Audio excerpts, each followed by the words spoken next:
les mentions légales sur l'utilisation des données, qu'est-ce que j'ai vu un animal, qu'est-ce que je pense avoir vu, je mets ma photo, je localise, je mets la date de la photo, l'auteur de la photo, et si je veux être contacté, bon, c'est les CPIE qui s'occupera de recontacter les personnes.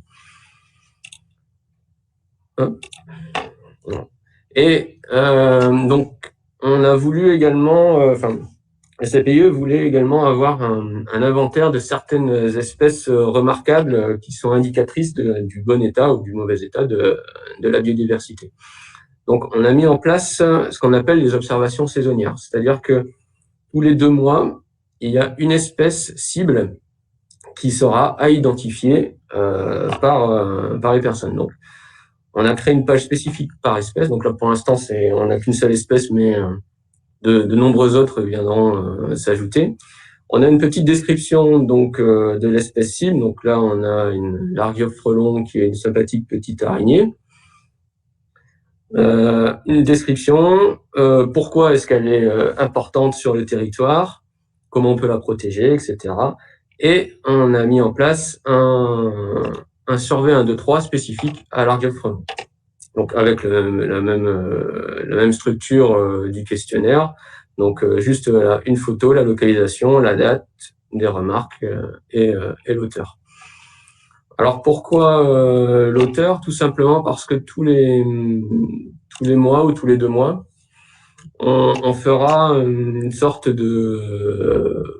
on va montrer les plus belles photos qui ont été faites. Ça permettra également de valoriser le travail des personnes qui ont pris les photos, de savoir si elles sont dedans ou pas, etc. Donc là, pour l'instant, ce sont juste des photos du CPIE qui nous ont envoyées afin de pouvoir alimenter le site au début, mais début novembre, on va commencer à mettre les photos des contributeurs. Donc toutes ces données seront visibles via des cartes faites sur le web PP Builder.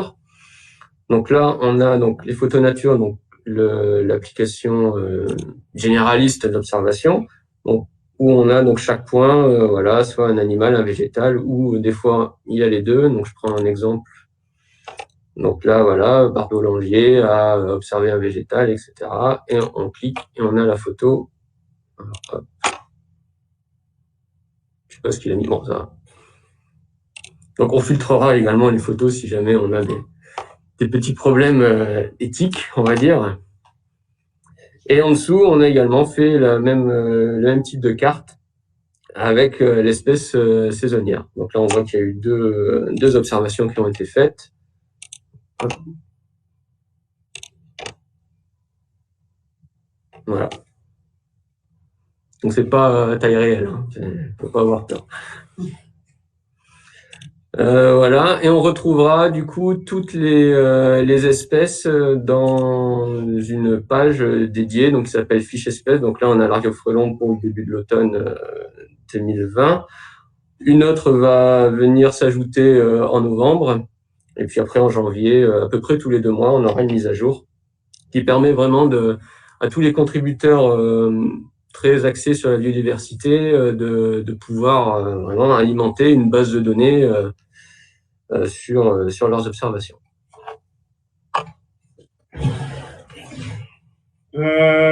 Donc voilà, nous en avons fini avec la présentation de notre travail.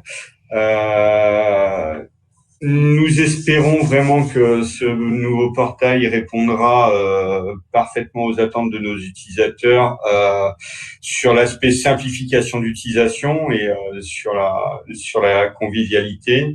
Nous allons l'ouvrir donc début novembre et donc par la suite, il va nous falloir former tous nos utilisateurs aux nouveautés. Ensuite, du coup, nous allons prévoir l'arrêt de notre environnement en 10.5.0, ce qui nous permettra de faire une mise à jour de nos bases de données Postgre en version plus récente. Donc, nous en avons terminé pour cette présentation. Nous allons maintenant répondre à vos questions. Merci. votre attention. Merci beaucoup. En tout cas, c'est voilà, une présentation super complète. Moi, je découvre aussi et voilà, je trouve qu'il y a vraiment beaucoup de choses très intéressantes sur cette réalisation. Effectivement, il y a quelques questions. Il nous reste 9 minutes, donc je vais essayer d'en prendre un maximum. Alors, question de Magali Clément Zabert. Est-ce que le sommaire des données est créé dynamiquement? Donc ça, c'est en début de présentation, je pense. Alors le sommaire, non, on n'est pas créé dynamiquement. C'est vraiment nous qui mettons les termes que l'on souhaite et puis les liens derrière. On n'a pas trouvé de façon de le faire dynamiquement. Et puis on voulait parce que certaines données qu'on y met ont un jargon quand même assez spécifique, voire compliqué pour notamment les utilisateurs qui n'ont pas l'habitude. Donc, on a vraiment simplifié les noms. Par exemple, je prends bus, on recherche juste à bus, quoi. C'est pas réseau de bus, c'est pas ligne, c'est bus, quoi. Voilà. On peut également le décliner avec plusieurs noms différents. Donc, on a vraiment la main dessus. Ok. Alors, question de Virginie Villoutrex, j'espère que je prononce bien son nom. Est-il possible d'avoir l'adresse URL de votre appli en public? Si j'ai cru comprendre que c'était pas encore en ligne, donc je ne sais pas si l'adresse est disponible. Alors, pour l'instant, non, tout simplement parce que, voilà, comme vous l'avez dit, on l'a pas encore mis en ligne, donc ce sera début novembre. Voilà, prochainement, c'est ça. On va mettre prochainement pour éviter d'avoir une date précise. Ok. Alors, une question intéressante. Quelle est la part de mise en place réalisée par vos soins et la part sous-traitée à Esri ou autres partenaires? Pour la part sous-traitée à Esri, si je me trompe pas, rien du tout. Il y a juste une présentation qui a été faite c'était Argis Hub sur 1 heure, et puis après derrière, on a été complètement autonome sur la fabrication du site. Ok. Je confirme, il n'y a pas eu d'intervention d'Esri sur ce projet, ce qui montre qu'effectivement les clients peuvent être autonomes sur la mise en place de ce type d'application. Alors, est-ce qu'il y a une différence entre Argis Hub et Argis Site? Donc, ça, j'aurais pu répondre.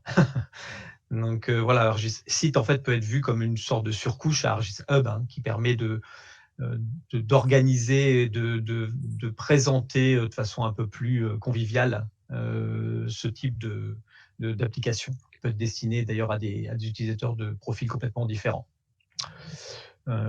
Voilà, je ne sais pas si vous avez quelque chose à rajouter. Argis Hub, il y a peut-être un peu plus de choses possibles de faire, je dirais. Ouais, oui. Ouais. Alors, il y avait une demande pour savoir s'il était possible de voir l'interface d'administration, d'être un petit peu long. Peut-être que dans ce cas-là, si c'est Magali Clément Zabert pourra reprendre contact avec vous si elle veut, en savoir un petit peu plus sur cette partie-là. Alors, au niveau des applications métiers, sont-elles disponibles différemment en fonction de l'utilisateur?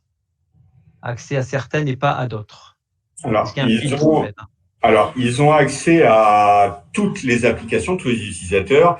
La seule différence qu'il va y avoir, c'est que par rapport aux droits, ils n'auront pas accès aux fonctionnalités de mise à jour. Donc voilà, nous, le but, c'est vraiment quand même que tous les utilisateurs puissent avoir accès à toutes les données métiers. Maintenant, après, voilà, chaque profil a sa donnée à mettre à jour. D'accord. Depuis combien de temps travaillez-vous sur ce projet? Ça a commencé cet été. En fait, quand on a eu la présentation d'Argis Hub, on s'est dit qu'on pouvait potentiellement avoir une interface beaucoup plus ergonomique et sympathique par rapport à ce que les utilisateurs ont actuellement avec Portal. Donc c'est parti au début de simplement